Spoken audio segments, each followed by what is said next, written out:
I went in forwards, I went in backwards. So I'm done messing with it. But I want to show you.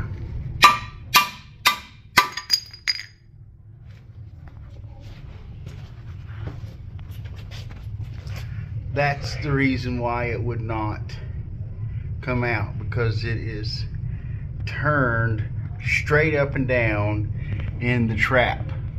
So this type of toilet does not actually have a trap. It comes down and squares off and then goes in.